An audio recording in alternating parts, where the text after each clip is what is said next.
আসসালামু আলাইকুম রহমতুল্লাহি বারাকাতু। প্রিয় দর্শক, আসসালামু আলাইকুম রহমতুল্লাহি বারাকাতু। আপনারা শুনছেন সূরা আদিয়ার তেলাওয়াত।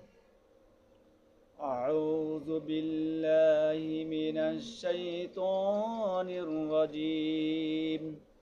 বিসমিল্লাহির রহমানির রহিম।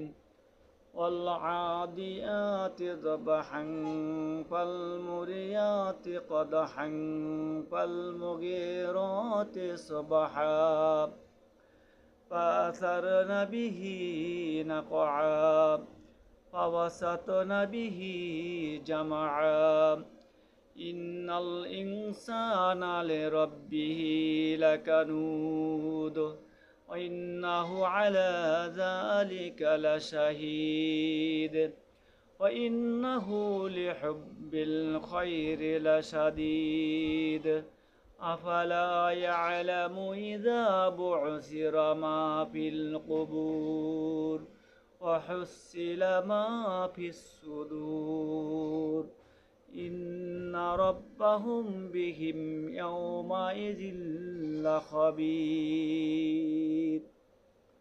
সুতরাং বেশি বেশি কোরআন তেলাওয়াত করে আল্লাহর নৈকট্য লাভ করুন। আমিন।